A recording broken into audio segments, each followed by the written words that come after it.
Acara Genius Untuk global, Digital konteks, Culture position, Hermeneutical Injustice. Karena ini temanya hermeneutik ya. Nggak tahu sih sebelumnya udah pada mengikuti nggak tuh yang hermeneutik pertama tuh. Tapi singkat cerita ini tuh sebetulnya karena Ojan A3 nih, ini pamawannya ya. Karena pertama presentasi itu Ojan menawarkan teori hermeneutik dari Friedrich Schleiermacher ya Jan ya. Dan dari situ saya tiba-tiba dapat banyak inspirasi tuh. Jadi sampai ke final acara hari ini. Jadi kalau mau nyalain salahin Ojan ya. Pamawannya ke Ojan mah.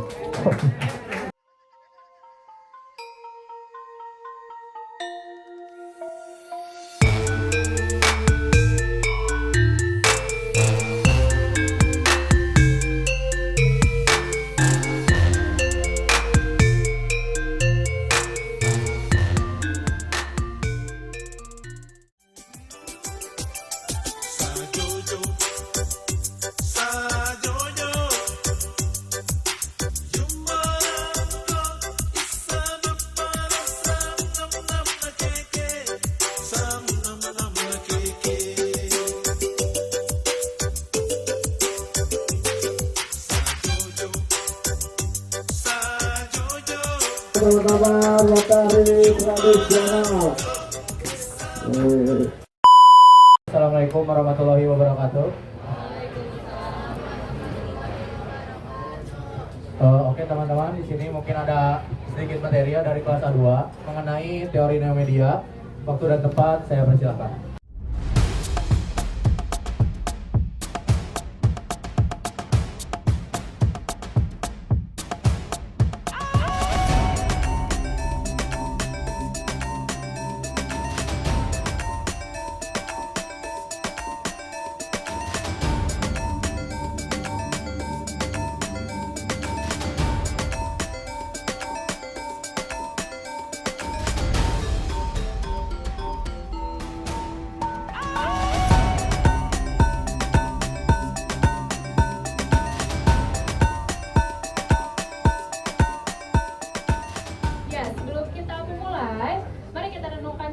Bagaimana digitalisasi telah mengubah cara kita untuk berinteraksi dengan budaya.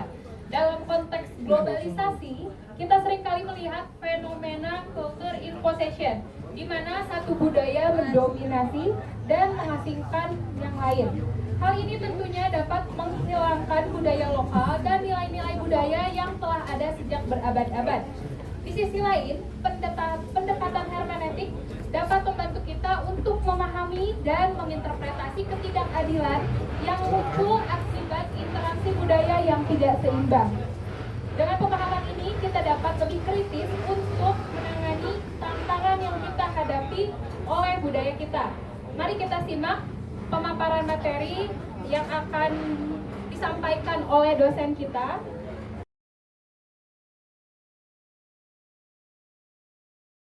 Global Digital Compact, Culture Imposition and Hermeneutic Injustice. Kepada Bapak dipersilakan. Tiga orang nih, satu kelas 3 orang. Oh, Atila udah maju duluan. Tepuk tangan Fajar, Amar, sama Teguh.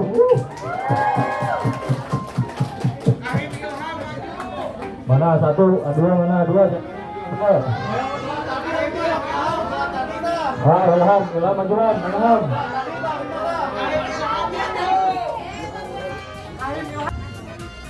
Satu dia bu, boleh, satu. Oh, Randy, majuan. Randy, Ilham, sama siapa? Perempuannya itu satu. Naya, naik. Maju naik, satu naik. Datang. Ingat kata kuncinya ya. Besok Fitri akan menikah. Saya akan datang membawa kado. Sebutkan nama, kemudian kado apa yang akan kamu bawa. Oke, saya contohin ya. Perhatikan baik-baik. Ini butuh nalar kalian, ya. Nanti berurutan sama seperti apa yang saya sampaikan ya. Oke, saya contohkan. Besok Fitri akan menikah. Perkenalkan, saya Reza. Saya akan membawa rantang. Sip. Kita coba ya guys ya. Pokoknya kalau salah itu akan kita next aja ya. Sampai siapa yang menang duluan, yang ini, yang kalah, yang masih ada di sini, nah itu yang kalah. Perhatikan baik-baik ya, sekali lagi ya. Besok Fitri akan menikah. Saya Reza, dan besok saya akan membawa rantang. Terus pertanyaannya apa, Pak? Kalian tinggal sebutin aja nama kalian, terus kalian mau bawa apa. Kalau benar kadonya, udah kalian berhasil berarti. Gitu aja simpel.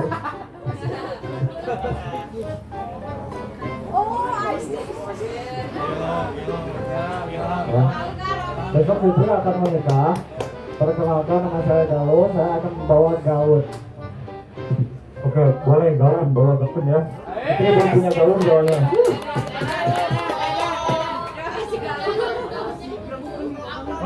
Saya Febri dan saya akan membawa tas. Boleh, udah banyak. Banyak nasma, tas kawin dulu soalnya. Besok Fitri akan menikah. Saya Romi akan membawa kulkas. Berat atau Nggak boleh, udah banyak. berat, berat. Saya Amar, di sini saya akan membawa angklung. Boleh, nggak punya.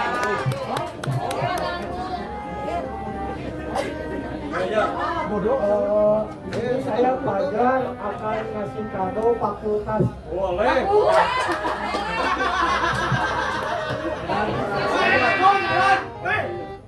Saya di sini Rizky, saya akan membawa rantang. Boleh, Rizky.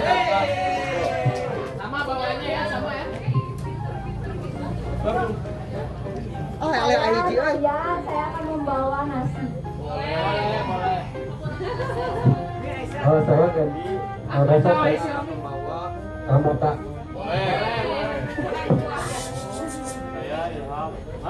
Saya Ilham. Hah? Saya Ilham. Saya Ilham. Ilham. Saya Ilham. Besok saya akan membawa ikan. Bisa gak?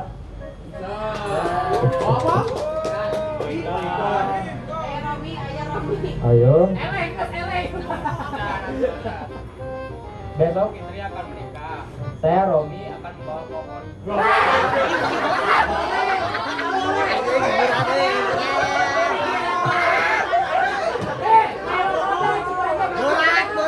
Pohon lah berat. Kadege orang bawa. Besok menikah akan bawa Fanta. Joget. Oke, dapat yang kalah Romi ya. Gimana? Joget? Ada lagunya? Mikir cicilan, ngopi masih, mumet mikir tagihan. Ngopi masih, mumet mikir cicilan, ngopi. Oke ya, silakan diperhatikan teman-teman. Bismillahirrahmanirrahim. Assalamualaikum warahmatullahi wabarakatuh.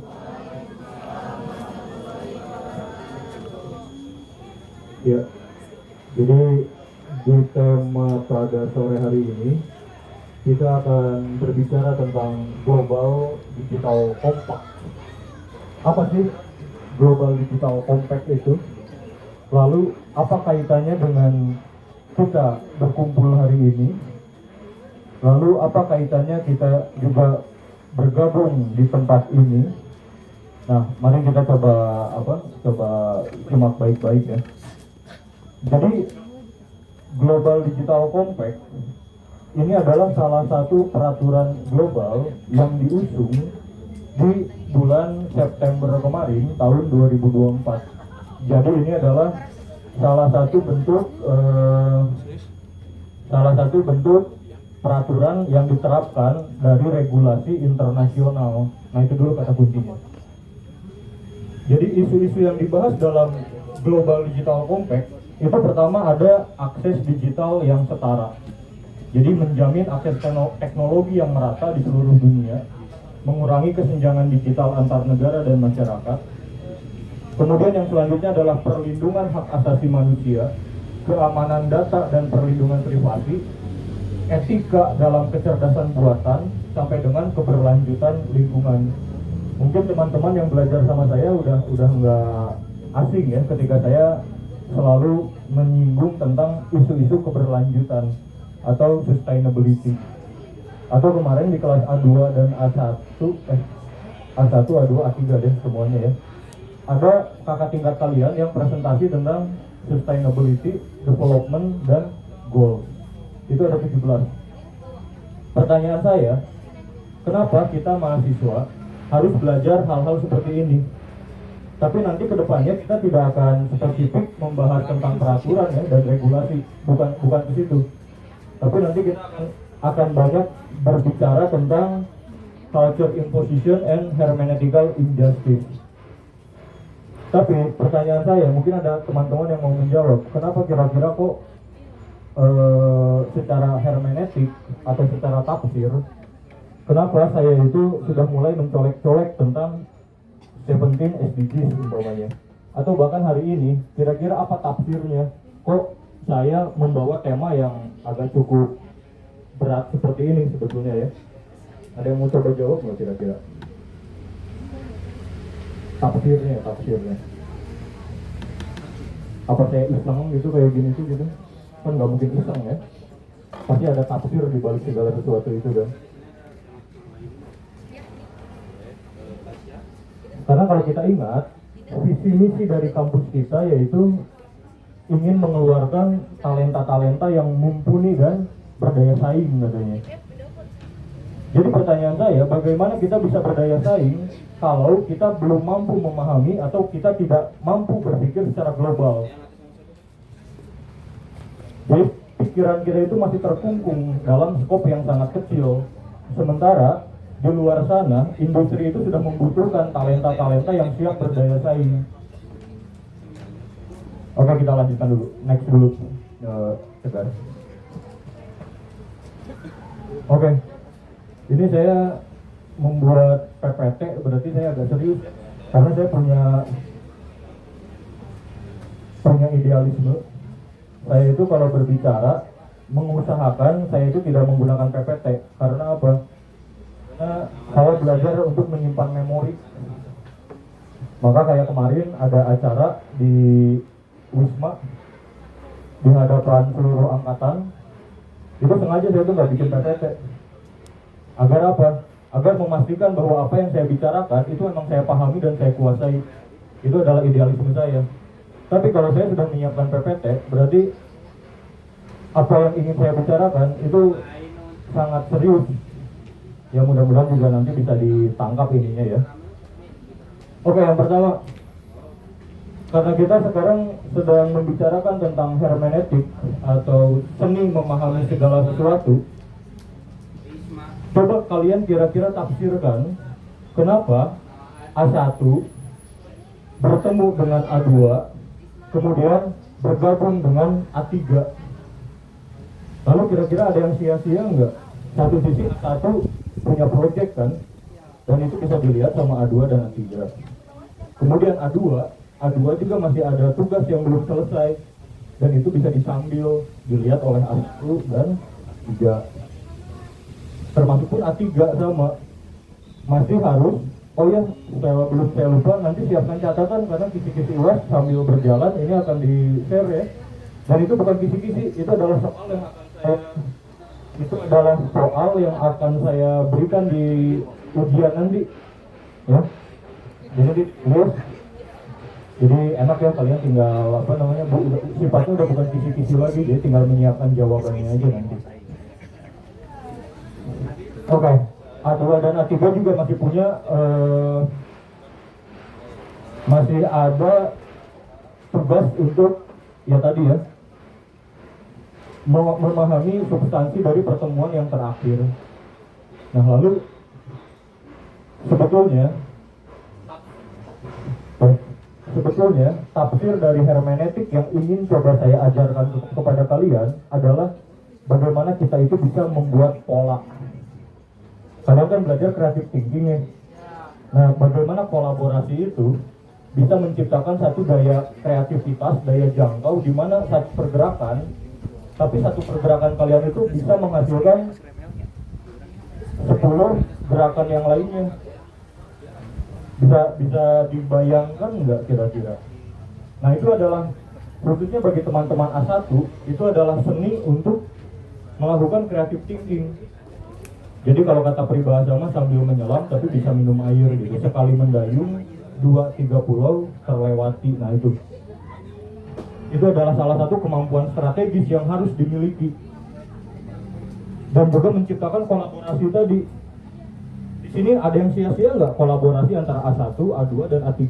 Semuanya punya peran masing-masing. Nah itu.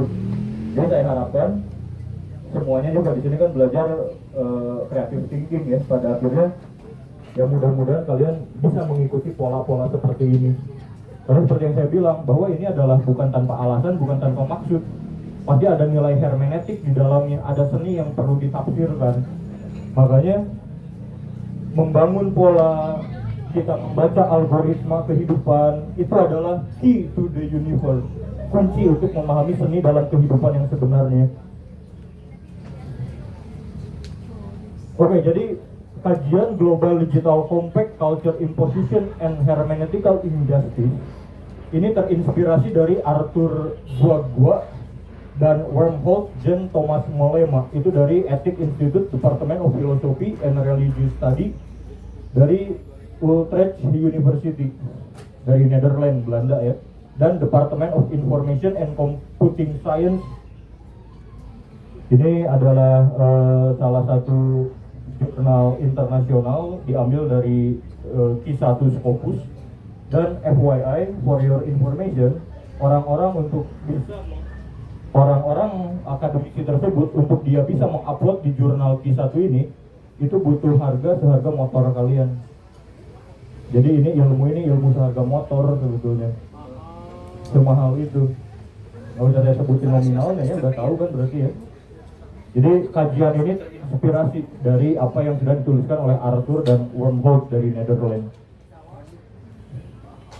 Kemudian sama halnya kayak kenapa kok kita kumpul di pohon pinus gini ya? Apakah ini sesuatu yang bukan dirancang? Apa kira-kira makna hermeneutiknya kok kita berkumpul di suasana alam yang sangat syahdu ini, di bawah pohon pinus kita bisa melihat danau dari PLTA Bangkok. Kira-kira apa ya seni hermeneutiknya? Apa yang bisa ditafsirkan ya? Atau mungkin saya mencoba untuk membuat kalian itu bisa refreshing dulu sebelum kalian UAS. Karena for your information lagi, di bawah pohon pinus itu memiliki kandungan flavonoid dan vitamin C. Jadi di tahun 1940 Prancis itu menemukan bahwa pohon pinus itu mengandung banyak vitamin C, di mana oksigen yang kita serap di bawah pohon pinus itu sangat kaya akan antioksidan. Dan itu bisa melepaskan hormon stres kita, bakal rilis tuh hormon stres itu. Jadi mudah-mudahan sambil kita menunggu UAS, sambil kita juga memahami kajian yang berat, tapi ya secara hermeneutik kita buat santai, kita buat menyegarkan, kita buat menyehatkan mudah-mudahan ya. Dan kemudian itu tafsir yang selanjutnya adalah agar kalian bisa berdaya saing. Tentu bagaimana caranya kami, guru-guru kalian itu menyiapkan kalian untuk kalian itu mampu berpikir secara global. Think globally. Atau lebih jauh lagi, masalah kita di Indonesia sampai hari ini, masalahnya itu selalu berbicara tentang yang namanya ketimpangan atau ketidakmerataan. Apalagi kalau kita berbicara sampai ranah global, walaupun ini kejauhan, tapi saya colek aja sedikit. Bagaimana kita memahami the complexity of modern asymmetric warfare. Nah itu asymmetric warfare, nggak akan saya jelasin.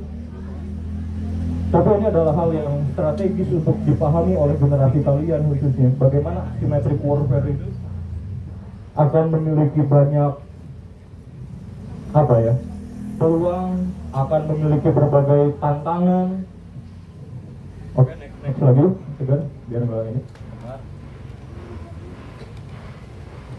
Oke, sebelum kita masuk sampai ke asymmetric warfare, kemarin saya baru update di Instagram, jadi saya terinspirasi, saya masukin aja ke PPT bahwa 90% perusahaan di Republik Indonesia sudah mengadopsi program Artificial Intelligence. Nah, kita di Global Digital Compact, salah satunya kita akan membahas regulasi tentang bagaimana AI itu disematkan hari ini. Nah, kalian sebagai calon-calon peranata-peranata muda yang akan berkiprah ya di Indonesia Emas 2045 itu, tentu ini adalah tantangan kalian hari ini sampai ke depan nanti, di mana World Economic Forum dalam laporannya di Future of Jobs Report 2025, 90% perusahaan di Indonesia sudah menjalankan program AI. Nah, itu angka rata-rata global yang ada di angka 88% sebetulnya ya, dan masih lebih rendah dibanding Singapura, Vietnam ataupun Malaysia. Saya sering bicara bahwa tantangan kalian ke depan itu tidak hanya sesama teman-teman di sini sebagai pesaing kalian di dunia nyata nanti, belum dari kampus swasta yang lain, belum dari kampus negeri yang lain, belum dari luar Bandung. Dan sekarang tantangannya itu bukan hanya sesama manusia, tapi ada pesaing lain, yaitu apa? Artificial Intelligence atau teknologi, di mana teknologi itu akan memunculkan the death, apa yang dia musnahkan and lahirkan. Nah, itulah yang dibahas oleh Global Digital Compact di Future Summit itu. Ini adalah forum regulasi internasional. Oke, lanjut lagi guys. Termasuk A2 kemarin kan pada ini ya, pada remedial ya. Emang nggak ada hermeneutiknya gitu. Saya menyuruh kalian mentranslatekan Artificial Psychology, Functionalism, and Mental Representation. Tasya, judul jurnalnya How Algorithm Curated Online Environment Influence User Political Polarization Result from to Experiment with Panel Data, atau ADEL ada ya, Human Creativity in the AIGC. AIGC itu apa? Artificial Intelligence Generated Content. Elizabeth sama Junita ada ya, Elizabeth Junita, integrasi dari 5G, 6G, and Internet of Things with Low Earth Orbit Layout Network. Nah, ini kan istilah-istilah kekinian, dan kira-kira apa ya tafsirnya saya ngasih ini ya. Kalau saya ngasih jurnal ke kalian pun itu pasti nggak akan sia-sia, dan itu pasti ada makna untuk beberapa langkah selanjutnya gitu. Walaupun bukan untuk semester ini gitu ya, walaupun bukan untuk hari ini gitu, tapi pasti selalu ada tafsirnya tuh, pasti ada gitu. Atau Zahra ada ya, The Butterfly Effect in Artificial Intelligence System, Implication for AI Bias and Fairness. Jadi apa butterfly effect dari sistem AI dan implikasinya terkait bias dan lain sebagainya, atau Dwita dan Sevanya, ada ya Sevanya ya. The Dark Side of Large Language Model. Ada yang tahu LLM? Ada yang tahu LLM? Large Language Model. Apa contohnya? Contoh Large Language Model, contohnya adalah ChatGPT. Nah, itu adalah produk LLM. Oke, lanjut lagi. Nanti ya, ini salah satu contoh tafsir tadi ya. Tentu kalau kalian tidak memahami apa pentingnya kita berbicara GDC hari ini ya, Kayla atau Devi, kalau kita belum paham, karena kita tidak interest itu, kita tidak curious itu karena kita nggak paham. Bukankah itu menunjukkan ada ketidakadilan hermeneutik di situ? Saya paham, makanya saya takut, makanya saya upayakan antisipasi. Kalian yang tidak takut, yang tidak paham, bukankah itu adalah adanya ketidakadilan hermeneutik di sini? Saya bisa paham, kalian belum gitu. Padahal usia kita kan tidak terlalu jauh. Kecuali kalau saya udah 50, udah 60, oke lah. Rentan usia kita jauh ya. Ini dengan rentan usia yang sangat dekat seperti ini saja, ada ketidakadilan hermeneutik di sini. Dari apa yang bisa saya pahami dan apa yang mungkin sedang coba untuk kalian pahami. Ini adalah bukti bahwa ada perlunya representasi integrasi pemahaman mendalam dari khususnya teori komunikasi yang kalian pelajari, dan kaitan apa kalian belajar teori komunikasi itu dengan isu-isu kekinian. Atau poin yang selanjutnya, mengingat AI dan kemampuannya, manfaatnya atau resikonya hari ini tuh masih terus berkembang. Atau apa sih kapasitas disruptifnya untuk mewujudkan ketidakadilan, culture imposition, and hermeneutical injustice tadi. Kalau kalian sudah memahami teori new media yang tadi dipaparkan dengan baik, atau teori-teori sebelumnya, mulai dari teori difusi inovasi, kemudian teori framing media, itu pasti kalian akan ngeh kenapa di akhir sesi saya mengeluarkan tema kajian ini. Nah, itu buktinya tuh ada ketidakadilan hermeneutik. Maka, nah ini kisi-kisi pertama, soal nomor 4. Ini soal nomor 4 yang akan keluar di UAS. Pertama, silakan kalian pahami teori itu bukan sekedar penjelasan semata, ya. Tapi teori itu merupakan cara pandang bagaimana kita melihat suatu fenomena, ya, atau realita, dan bagaimana kita memahami realita tersebut. Maka pertanyaan saya ada 4. Pertama, apa itu philosophical assumption, basic belief? Nah, ini UAS kalian nih, silakan nanti dijawab. Pertama, what is philosophical assumption, basic belief that underlie the theory? Kedua, konsep or building block, apa maksudnya? Yang ketiga, explanation or dynamic connection. Dan keempat, prinsip or guideline for action, apa maksudnya? Nah, itu UAS kalian tuh, satu soal deh.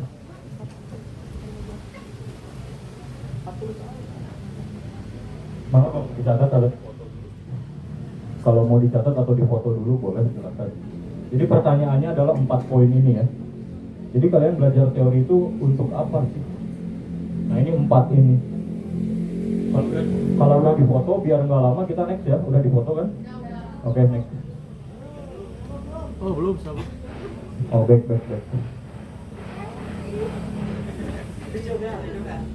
Boleh maju tuh. Ini nggak apa? Kalau di zoom apa? Pecah nggak nanti? Nggak kelihatan. Oh, maju aja Erlangga sini ada sini. Aman. Udah mau hujan. Lanjut ya. Teman-teman, hari ini dunia itu berjalan sangat cepat. Asli, cepat banget. Baru kemarin GPT-01 muncul, GPT yang premium, dan nanti di akhir Maret kita akan ketemu lagi dengan O3 itu. Dimana kemampuan artificial intelligence itu sudah setara level PhD, sudah setara level orang-orang S3. Maka urgensinya hari ini adalah bagaimana kami itu bisa mendevelop capability yang sanggup untuk menjangkau advance teknologi tadi, mulai dari big data analytics, IoT, blockchain, dan sebagainya. Bagaimana kami itu bisa bisa melahirkan talent muda yang memiliki high skill talent demand, memahami data driven policy. Jadi jangan sampai data driven policy aja masih harus saya terjemahkan apa artinya. Itu kan berarti jauh banget ya gapnya ya kalau gitu ya. Atau nih kolaborasi. Ini kan contoh nyata bahwa kalian berkolaborasi hari ini kan. 1, 2, 3. Jadi ini acara nih. Ini adalah salah satu strategic industry and international kolaborasi yang mungkin salah satunya nanti akan dibutuhkan oleh talent muda. Di mana satu yang dibutuhkan adalah strong knowledge management. Ini kan butuh di manage ini tuh, bener nggak? Harinya biar nggak bentrok A1, A2, A3 itu kan harus di manage, bener nggak? A1 kan harus di manage. Nyiapin sound systemnya, nyiapin acaranya, tari-tariannya. A2 juga sama harus di manage, terutama yang presentasi. A3 juga sama harus di manage kan waktunya kan. Nah, tantangannya, challenge-nya, bagaimana kita itu bisa berpikir secara global dan punya future oriented. Nah ini future oriented, memiliki kemampuan transdisiplin, ya. Ini kan di-enchant 1, 2, 3. Padahal konteksnya mah beda nih mata kuliahnya, tapi kan di-enchant, digabungkan transdisiplin tadi itu jadi satu produk.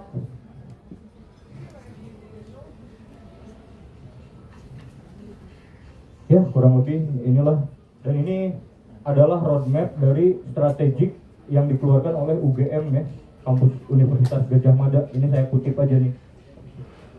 Jadi mereka itu sudah punya roadmap sampai ke sini. Nah kalau kita gimana ngejarnya kita nih? Kita udah punya roadmap apa untuk menyiapkan talent-talent muda itu? Jangan sampai untuk belajar aja masih harus diancam sama absen. Ayo datang, kalau enggak absennya. Itu kan modus ya yang gitu mah ya. Iya nggak sih? Coba tafsirkan secara hermeneutik, itu kan modus saya aja.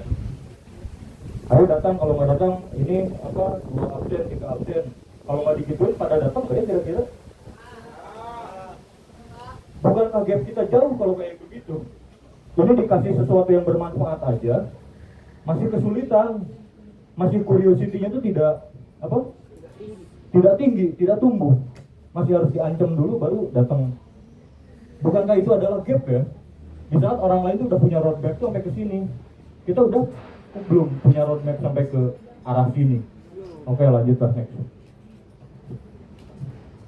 Jadi untuk memahami global digital compact culture imposition and hermeneutical injustice, pertama kita itu harus mulai dari yang namanya fragmentasi. Apa itu fragmentasi? Nah, fragmentasi adalah kondisi terpecahnya satu kesatuan menjadi bagian-bagian yang lebih kecil, yang seringkali bersifat terpisah, tidak terhubung, dan tidak terkoordinasi dengan baik. Contoh A1, A2, A3 itu adalah fragmentasi. Tapi kita bisa berkumpul hari ini, bisa sama-sama berkolaborasi, itu artinya kita tidak terfragmentasi. Maka pertanyaannya, bagaimana media, teknologi, ataupun konteks ekonomi dan politik itu menciptakan fragmentasi tadi? Kita yang awalnya bersama, bersatu, bisa terpisah-pisah. Sebetulnya tadi udah dijelasin sama Marsha tadi tuh. Cuman sayang sekali kalau tidak tidak gitu ya, bahwa itu tuh penting sebetulnya, penting banget. Termasuk juga pokoknya semua yang Marsha, Yolan, Fitri itu menyampaikan konsep utama dari fragmentasi sebetulnya. Jadi fragmentasi itu pemecahan, kalau dalam konteks media ya, pemecahan audiens menjadi segmen-segmen kecil, di mana kita itu hari ini mengkonsumsi konten sesuai dengan kesukaan kita. Itulah yang menjadi tantangan kalian ke depan, di mana kita itu akan semakin terpolarisasi. Sekarang kan algoritma itu sudah menyesuaikan dengan preferensi yang kalian inginkan. Kalian sukanya bola, ya di algoritma itu yang keluar sepak bola semua. Kalian suka hiking, ya di algoritma itu yang keluar semua tentang hiking. Nah masalahnya sekarang kita punya satu tokoh yang kita anggap menjadi panutan, tapi cara berpikirnya liberal. Nah liberal lah kita. Satu lagi kita punya satu tokoh idola, tapi cara berpikirnya kapitalis. Ya udah kapitalis kita. Nah bentrok lah ini antara liberal dan kapitalis. Atau contohnya gini, saya itu mengajarkan kalau belajar itu enjoy. Yang satu lagi mengajarkan kalau belajar itu harus ketat dan disiplin. Kalau kita terfragmentasi ya, antara yang terpolarisasi dengan pemikiran saya dan terpolarisasi dengan pemikiran yang sebelahnya, itu bakal guntreng tuh. Bakal menimbulkan konflik. Oh enggak, belajar itu bagusnya di luar. Oh enggak, belajar itu bagusnya di dalam. Paham nggak maksudnya? Nah itu. Atau kayak kemarin, paling nyata sekali ketika konteks politik, pemilu presiden Jokowi dan Prabowo. Kalau kita sukanya Jokowi, itu di timeline kita itu Jokowi semuanya. Kalau kita sukanya Prabowo, di timeline kita itu semuanya Prabowo. Makanya nggak heran suami istri ya di rumah beda pilihan bisa berantem gara-gara beda pilihan tadi. Nah itu tuh diperparah sama algoritma kita, sangat diperparah. Itu contoh kecil aja ya. Kemudian teknologi, di mana ada standar sistem atau perangkat teknologi yang harus punya compatibility. Contohnya iOS dan Android. Itu kan kalau bukannya grup Android, iOS nolak tuh. Berikut sama juga dengan iOS. iOS ya khusus ya untuk ekosistem iOS aja kan, Android lagi. Itu menciptakan fragmentasi, apalagi ekonomi dan politik ya. Dimana, nah ini fragmentasi dapat terjadi ketika negara lebih mementingkan kepentingan nasionalnya daripada kerjasama multilateral. Ini kaitannya apa sama AI? Nah, ini perlu dipahami itu yang kayak begini nih. Padahal ini konteks nyata dan tantangan yang akan kita hadapi ke depan. Tapi kita belum paham apa maksudnya dari fragmentasi ini. Karena di jurnal ini dituliskan fragmentation inherit from the first decade of the internet age. Jadi fragmentasi ini diwariskan di era awal kemunculan internet. Jadi manusia itu sudah mulai terkotak-kotakan dan semakin terkotak-kotakan hari ini oleh yang namanya algoritma. Dan ini kita belum menyentuh artificial intelligence, belum. Kita baru colek aja dikit. Kita membuka kembali lembaran-lembarannya. Oke, boleh lanjut lagi. Ya tadi udah di-spill sama Marsha, sama Fitri, sama Yolan. Orang dapat memilih konten yang sesuai dengan minat mereka. Nah itu ya. Jadi disebutnya tuh hari ini filter bubble dan echo chamber namanya. Dan kesenjangan digital itu udah pasti, dimana internet itu terbatas pada wilayah urban atau negara maju, dimana mereka yang memiliki kemampuan untuk mengakses dan mereka yang tidak. Lalu pertanyaan saya adalah, bagaimana kondisi kapitalisme dan ekonomi itu akan membentuk budaya-budaya baru atau pop culture, ya, dimana pop culture itu merupakan bentuk nyata dari ketidakadilan hermeneutik. Bagaimana kita tahu hari ini, tapi nanti kita lanjut di depan. Kita ke sini dulu. Nah, tadi baru fragmentasi yang namanya filter bubble dan echo chamber. Itu kita belum membicarakan tentang gangguan informasi yang dibicarakan yang disebabkan oleh AI. Ini ahli-ahli komunikasi itu harus paham yang begini nih nanti tuh. Ada yang namanya misinformasi, ada yang namanya disinformasi, ada yang namanya polarisasi, dan ketidakadilan epistemik terkait pemaksaan bentuk-bentuk legislasi AI. Jadi pemaksaan bentuk-bentuk regulasi AI yang dipaksakan. Kita kan tahu siapa sih yang melatih AI itu? Bukan manusia, perusahaan besar kan. Pertama Microsoft, kedua Google, ketiga Apple. Itu 3 perusahaan besar yang melatih AI. Kita tuh hanya pakai aja. Kita tuh hanya pemakai. Regulasi itu mereka yang punya. Jadi AI itu mereka yang ngatur. Input datanya, pelatihannya, mereka yang ngatur. Lah, pertanyaannya, apakah pelatihannya itu sesuai dengan yang nanti kita butuhkan untuk konteks di Indonesia? Itu pertanyaannya. Apakah tidak akan jadi bias di saat kita itu sudah mulai tergantung nanti itu sama kecerdasan buatan sebagai bagian dari asisten cerdas kita? Lanjut dulu. Ini contohnya ya, bagaimana AI itu dipaksakan. Salah satunya penggunaan algoritma untuk memantau dan menganalisis data warga negara. Ada yang tahu contohnya? Ada yang tahu contohnya? Kalau enggak, ini hermeneutic injustice lagi nih. Algoritma atau AI itu digunakan untuk memantau dan menganalisis data. Ini semenjak adanya sistem face recognition, pemindai wajah. Sekarang di kereta api, kalau kalian mau naik kereta api jalan-jalan, sekarang itu nggak usah store KTP, cukup pakai face recognition aja. Terakhir siapa yang naik kereta api? Bener kan? Atau ya kalau nggak percaya sok nanti jalan-jalan pakai kereta api, cobain. Sekarang tuh kayak gitu sistemnya. Otomatis data kita itu diambil, ya. Atau di bandara-bandara contohnya. Sistem pemindai wajah itu diperlukan dan digunakan agar apa? Agar orang yang terindikasi teroris ya, atau kriminal internasional itu bisa dideteksi secara dini dengan sistem pemindai wajah itu. Tapi tanpa kita sadar, ya tadi ya, menganalisis data wajah ini seringkali tidak mempertimbangkan hak dan privasi atau pertimbangan dari budaya-budaya setempat.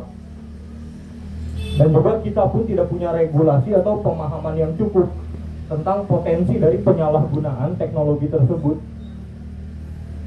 Sekarang enak banget tuh kalau muka kita aja udah dapat datanya, mau ditelusuri itu kan gampang sekali. Oh, rumahnya di mana, orang tuanya siapa, itu kan gampang betul buat ngebobol data-data penting gue mau rekening ATM atau mungkin rekening orang tua mungkin, karena datanya udah dapet tuh, bahkan mukanya aja udah tahu tuh sistem itu. Lanjut lagi, atau contoh, hari ini ada yang namanya artificial intelligence of things yang dikombinasikan dengan smart farming. Itu saya terkoneksi, salah satunya saya punya perusahaan, bukan saya punya, tapi waktu itu saya terkoneksi dengan perusahaan namanya pokoknya yang di Pangalengan. Jadi itu menggunakan metode pertanian menggunakan sistem IoT. Jadi kita sudah tidak perlu siram manual, kita tidak perlu memberikan nutrisi kepada tanaman itu secara manual, tapi sudah bisa semuanya by system. Itu produknya tuh di sana tomat cherry. Oh, Nudira Fresh namanya. Itu waktu itu saya sering ke sana karena terafiliasi waktu itu. Nudira Fresh, kalau mau dikepoin mah enggak. Di daerah Pangalengan. Setelah danau di Pangalengan tuh? Cilencak, sana lagi dikit, nah itu ada tuh.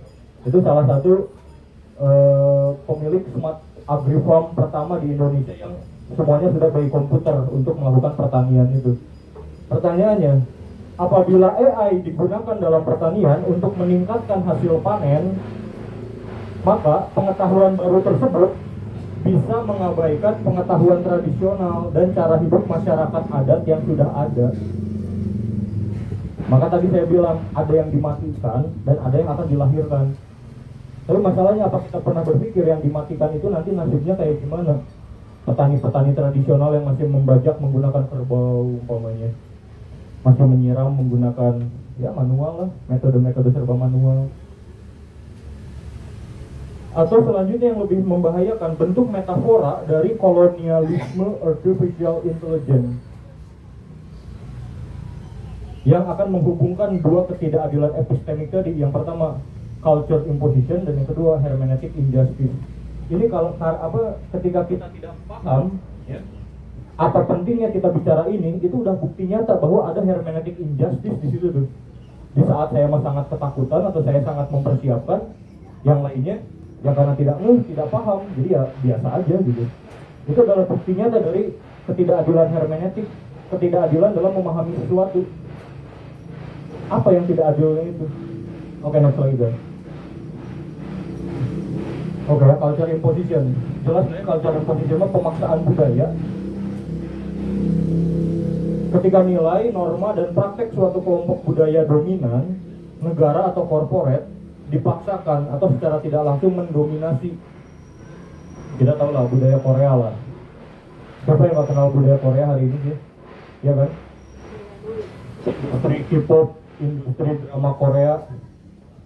Tapi pertanyaan saya sekarang, semua udah tahu lah K-pop mah ya, dengan berbagai personilnya atau lagu-lagu barunya itu si Rosa itu APT ya kan. Ada Rosa di situ. Pertanyaan selanjutnya, kira-kira di tempat kita hari ini sekarang ada sejarah apa ya? Itu sejarah penting loh padahal. Di sini ada sejarah penting banget di sini tuh. Apa ya? Tahu nggak? Gua Belanda sama gua Jepang. Artinya apa berarti? Secara hermeneutik berarti itu adalah bukti sejarah bahwa kita itu pernah dijajah dulu itu oleh Belanda, kemudian dilanjutkan oleh Jepang. Oke, kalau di sini sudah bisa ditafsirkan. Tapi kalau kemarin bagaimana dengan budaya-budaya lain yang kita Rizky. Saya mau cerita tapi bakal kepanjangan kalau saya ceritain dari ujung barat sampai ujung timur. Kita waktunya nggak akan cukup. Ini saya mau cerita bagaimana kekayaan yang ada di pulau paling ujung, Pulau Jawa paling ujung aja itu ada apa, kekayaan apa di sana, tahu nggak? Di ujung kulon itu di sana ada apa? Kekayaan yang kita punya di ujung kulon. Jangan sampai ujung kulon aja nggak tahu kayaknya. Aduh. Ujung kulon itu kita punya yang namanya Badak tuh. Saya bisa cerita mulai dari Gunung Salak, Gunung Gede Pangrango, ke Garut, Cikuray, Papandayan, Ciremai, ke Kuningan, masuk ke Slamet, ke Jawa Tengah, Sindoro, Sumbing, Merapi, Merbabu, Lawu, Arjuno, Welirang, Bromo Tengger Semeru. Nah, Bromo Tengger Semeru ada apa tuh? Ada budaya terkenal banget di sana tuh. Lempar kepala kerbau ke kawah kalau malam satu suro. Budaya apa tuh? Tahu nggak? Nggak tahu. Kalau terkenal banget tuh. Namanya budaya Kasodo di Bromo Tengger Semeru. Kesana lagi ada Argopuro. Kesana lagi ada Raungi. Kesananya lagi ada Ijen. Ada yang paling terkenal wisata di Ijen itu, kita bisa melihat bukan kawah, yang paling terkenalnya itu api biru.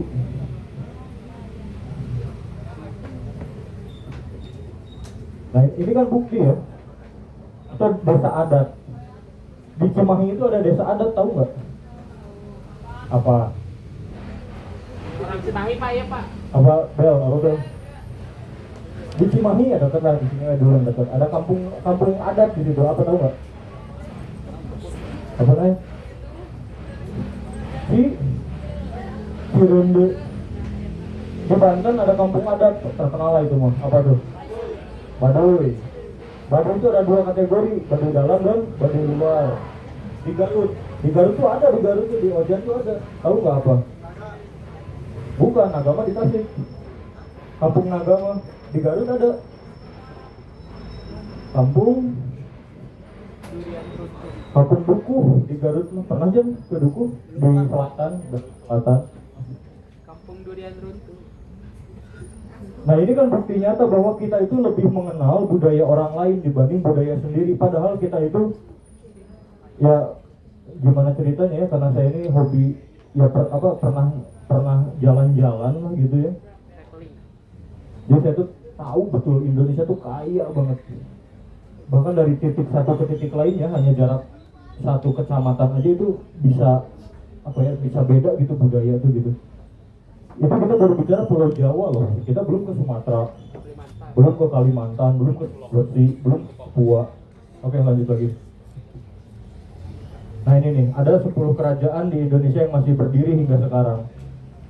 Mungkin kita kan kenalnya tuh kerajaan Ratu Elizabeth aja dulu ya, di Inggris kan, istananya apa? Di Inggris tuh istananya Ratu Elizabeth, Buckingham. Padahal di kita ada Kesultanan Yogyakarta, Surakarta, Kanoman, Ternate, Cirebon. Ada di Maimun di Medan, ada di Lampung, ada di Sumenep. Atau Sumenep itu di mana? Ada yang tahu gak? Madura itu sebelahnya kota apa? Kota besar. Surabaya. Terpisah laut atau enggak ya? Terpisah, oke lah bagus tahu berarti. Medan. Jadi kalau Inggris cuma punya satu ya, Ratu Elizabeth yang udah meninggal dan kerajaan Buckingham itu, kita warisan kita tuh kerajaan masih banyak banget gitu tuh. Asli masih banyak. Ini baru ngomongin kerajaan nih. Kita baru ngomongin kultur budaya yang lain ya. Kampung-kampung adat di Bali. Orang tuh kan tahu ke Bali itu kan ke Kute aja kan. Kute, Renon, pengen lihat lumba-lumba ke Lovina. Ada desa adat di Bali, ada yang tahu nggak? Di daerah Kelungkung, di daerah Candi Dasa. Namanya desa adat Tenganan namanya. Itu kalau mau lihat Bali asli ke sana, ke Tenganan, jangan ke Denpasar. Udah nggak ada, udah hilang Balinya di Denpasar itu. Kalau mau lihat aslinya Bali ke Tenganan, ada di Kelungkung, di Candi Dasa, daerah situ lah. Oke, next lagi. Next year. Nah, Maka ketidakadilan hermeneutik ini adalah karena kita baru belajar teori, dan belajar teori aja kita belum paham, itu masalahnya. Maka di UAS selanjutnya, pertanyaan selanjutnya nih ya, saya akan bertanya kembali tentang agenda setting teori dan teori difusi inovasi. Itu soal UAS kalian tuh.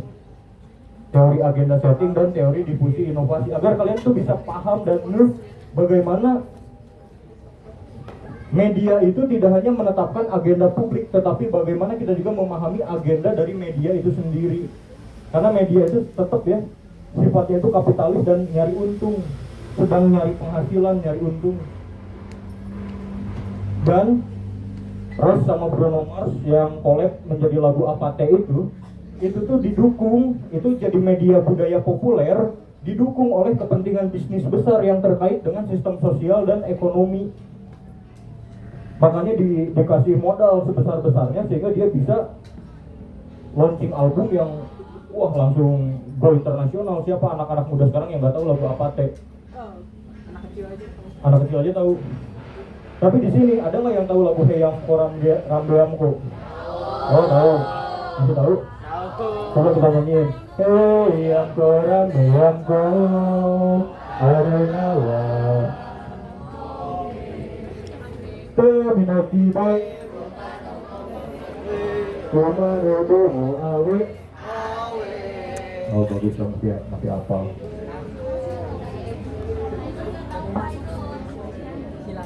Nah, tapi intinya, dengan kalian paham agenda setting teori, ya, kalian paham teori-teori difusi inovasi, kalian bisa lebih mengkhawatirkan dan memahami kekhawatiran atas potensi manipulasi media dalam skala besar.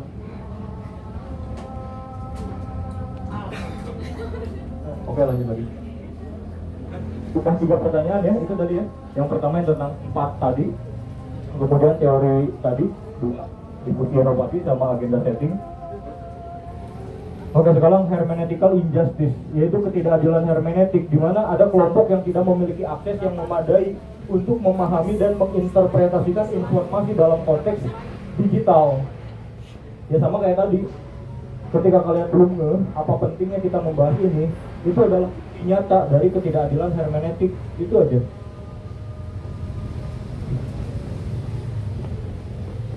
Jadi ada kelompok tertentu yang tidak memiliki akses atau kemampuan yang cukup untuk memahami, tidak memiliki kemampuan untuk menginterpretasikan, atau ya ini ya, menyuarakan pengalaman mereka karena kekurangan pengetahuan atau istilah yang tersedia dalam sistem sosial atau bahasa yang dominan.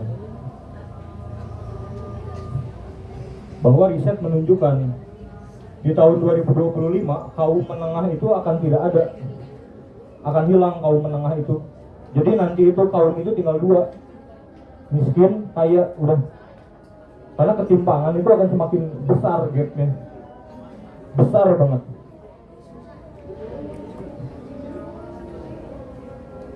Apalagi kalau kita sampai tidak ngeh bahwa bagaimana disrupsi dari artificial intelligence itu sudah membayang-bayangi masa depan kita semua.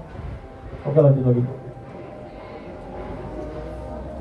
Nah tadi kan A1 membawa lagu tarian dari Papua ya, bagus banget ya.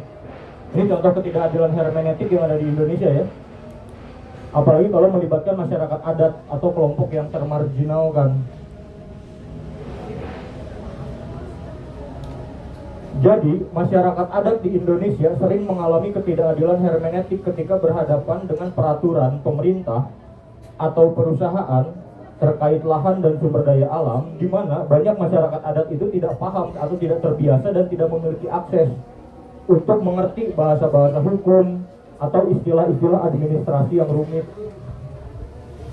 Sehingga masyarakat-masyarakat adat yang menjaga hutan kita itu pasti kalah sama yang punya PT-PT sawit. Pasti kalah itu. Itu kan ketidakadilan hermeneutik, karena mereka tidak memahami apa peraturan perundang-undangan, bagaimana peraturan tata kelola kawasan, tata kelola hutan. Mereka nggak paham, itu adalah hermeneutical injustice itu. Nah ini ya, mereka memiliki permasalahan terkait izin konsesi lahan atau tambang atau sebagainya dari pemerintah pusat atau daerah, karena mereka tidak memiliki pemahaman penuh. Nanti di akhir saya akan bercerita ya kenapa saya mengangkat tema kedua hermeneutical injustice ini. Oke, lanjut lagi. Nah, jadi soal yang ketiga adalah knowledge gap theory. Itu soal terakhir. Jadi UAS kalian itu hanya 4 soal. Ini soal terakhirnya. Kalian tolong pahami knowledge gap theory, ya.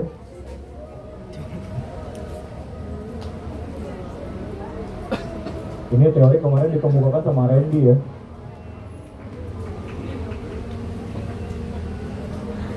Dimana kelompok dengan status sosial ekonomi yang lebih tinggi cenderung menyerap dan memanfaatkan informasi lebih baik dibanding dengan kelompok dengan status sosial ekonomi yang lebih rendah.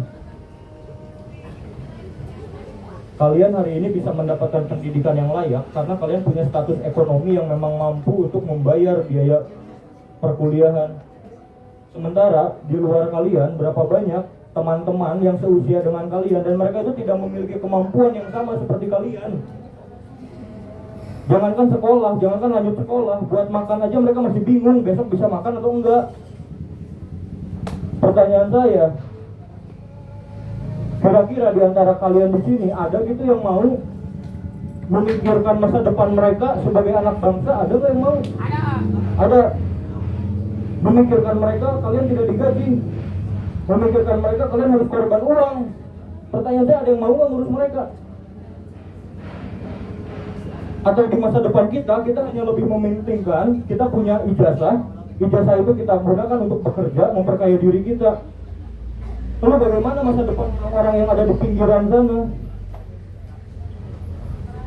Di saat anak-anak muda itu sudah mulai apatis dan tidak peduli,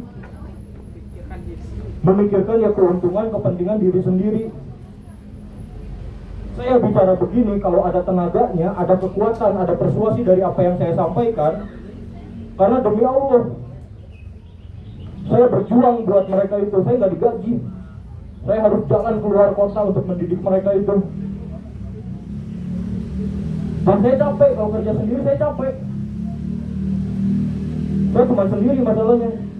Sementara beban yang harus saya miliki itu banyak sekali.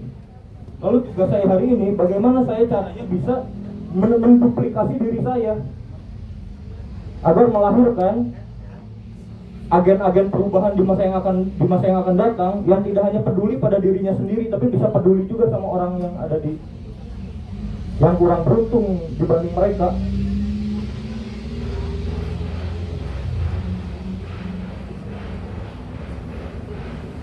Jangan sampai kalau kita bicara banjir umpamanya, Dayo Kolot banjir, udah semestinya di sana tuh ditunggu. Imam mana mah kebanjiran wae. Itu ya bisa teh, itu unggul. Enggak bisa ngapa-ngapain lagi. Hanya bisa mengkritik umpamanya. Oh, ini mah gara-gara buang sampah di sungai. Udah istilahnya kita unggul. Tidak bisa menjadi solusi.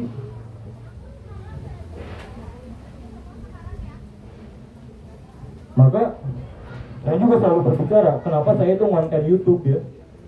Sebagian besar memandang saya itu alay mungkin. Sebagian besar menganggap pansos. Tapi kalau kalian memahami makna hermeneutik, berapa banyak orang yang gak mampu sekolah, mereka terbantu dengan konten-konten kayak begitu. Yang gak punya kesempatan kayak kalian buat sekolah, buat ketemu dengan saya langsung. Saya menyiapkan itu buat mereka. Gak peduli lah mau dikata-katain apa sama kalian, bodoh amat. Mau dibilang alay, narsis, apa gitu. Ataupun juga berapa banyak di antara kalian pun yang terbantu dengan pengetahuan yang disimpan seperti itu, yang kalian bisa akses kapanpun, dimanapun. Maka yang saya tawarkan dari tafsir hermeneutiknya adalah apa? Pemerataan. Gitu kan? Jadi mau yang punya uang, mau yang gak punya uang, silakan Anda bisa menikmati pendidikan sebaik mungkin. Tapi masalahnya ada nggak ya kira-kira di antara kalian yang mungkin bisa meneruskan perjuangan yang saya juga perjuangkan ini? Itu pertanyaan saya selalu itu ke dalam lubuk hati saya. Apakah saya bisa melahirkan generasi yang punya pola pikir sama kayak saya gitu? Yang dibilang capek mah capek lah, ngurus kalian, ngurus mereka.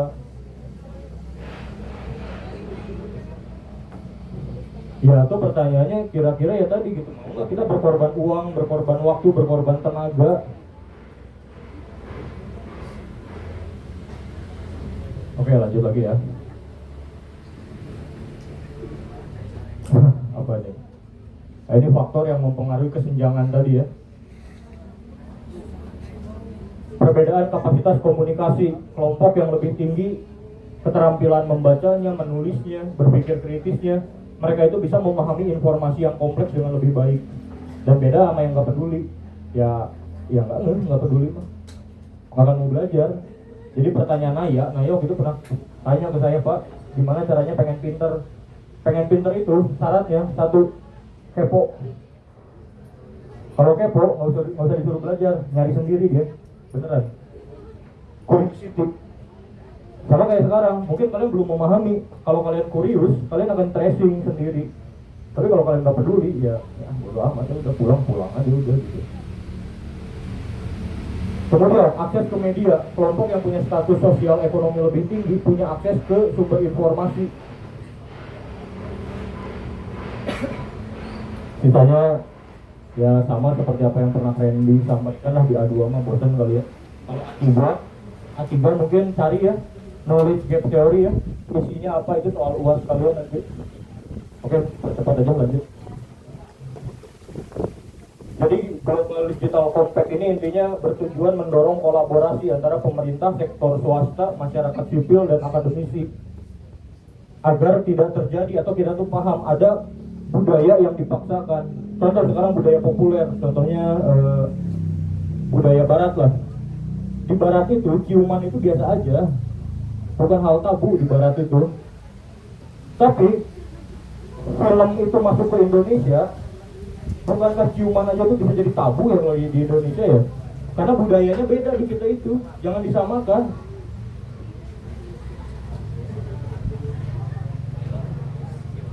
Itu maksudnya pemaksaan budaya tuh. Atau contoh nyatanya kayak tadi lah, kita lebih kenal budaya orang lain dibanding budaya sendiri. Padahal kita tuh,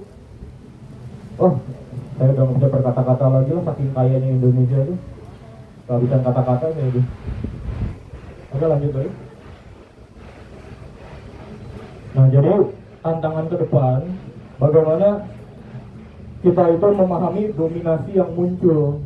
Karena ada yang mendominasi itu. Kita nggak bisa berlepas diri dari bagaimana Amerika dan sekutu-sekutunya itu tuh mendominasi dunia hari ini, baik secara peraturan dan sebagainya.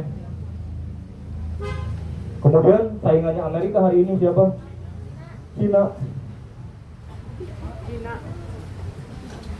Jadi geopolitical superpower tadi ya, salah satunya Amerika, Cina. Mereka itu race to regulate the digital realm. Mereka itu berlomba untuk mengatur dunia digital hari ini. Dan mereka punya pendekatan yang beragam, divergent right center. Dan apa itu market driven? Apa itu market driven? Kalian itu korban-korban market driven sebetulnya, percaya nggak? Karena hari ini buat bisa gaya, kita itu harus pakai iPhone 16 Pro Max. Dimana gaya kita itu hanya 1 tahun. Tahun depan keluar yang 17. Udah mubazir, kita keluar 20 juta beli 16 Pro Max itu. Itu contoh market driven. Kalian itu sudah dikontrol oleh market. Lu mau gaya, lu pakai yang terbaru, seri terbaru, dan terus. Dan perbedaannya apa sih? Paling naik tingkat cuma beda warna sekarang banget. Kalau dulu mah bener speknya tuh ganti dulu mah. Kalau sekarang mah ganti itu bener yang ganti itu cuma warna aja, yang warnanya abu-abu ganti jadi hitam kan gitu doang. Atau desain. Kemudian social control based approach, pendekatan kontrol sosial atau authoritarian power or big corporate. Dari perusahaan-perusahaan yang bad ya, yang jahat, yang mereka tuh perusahaan itu hanya memikirkan keuntungan aja, nggak peduli. Otoriter. Jadi inilah kontribusi dari agenda internasional, yaitu yang diprakarsai di Summit of the Future di September 2024, yaitu Global Digital Compact, yang digawangi oleh Dewan Perserikatan Bangsa-Bangsa PBB, ya, agar kita itu punya masa depan yang lebih terukur. Kita memahami regulasi itu digital realm. Nah itulah masa depan kalian, masa depan saya, masa depan semuanya. Ibaratnya gini lah, undang-undang cipta kerja itu tuh undang-undang yang akan mempengaruhi banyak buruh di Indonesia. Tapi kalau kita nggak paham aturan itu tuh aturan yang merugikan atau aturan yang menguntungkan, gitulah contohnya mah. Kan pada akhirnya demo tuh buruh semuanya kan terkait undang-undang cipta kerja tadi. Ini juga sama kayak gitu, digital realm tadi, regulasi digital realm itu. Cuman sayangnya kita mengalami yang namanya hermeneutical injustice, sehingga kita tidak memahami apa pentingnya.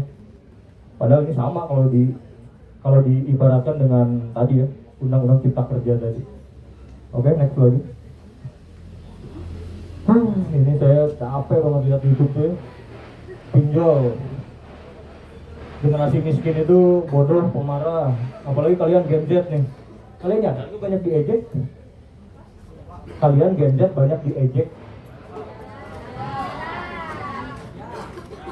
Gen Z generasi paling gak bersyukur. Gen Z calon generasi pengangguran 2025. Ya, bukan yang ngejek kalian ya itu.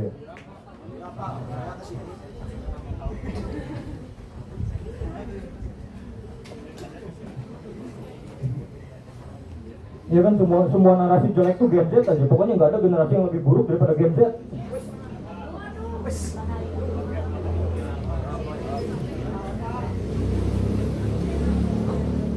Tapi teman-teman, menutup apa yang saya sampaikan ini, ya, kalian itu nggak usah khawatir, ya. Kalian itu nggak usah terlalu ngambil hati lah omongan-omongan YouTube kayak gini tuh. Karena apa?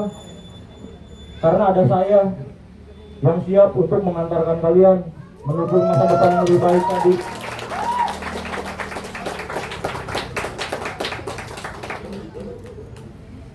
Ya kami guru-guru kalian yang bertanggung jawab kan untuk menyiapkan masa depan kalian dengan lebih baik itu. Jadi kalau ini ngejek kalian sama dengan ngejek saya berarti. Emangnya saya nggak mampu menyiapkan talenta-talenta muda yang siap menghadapi tantangan ke depan itu? Kita upayakan, tenang aja.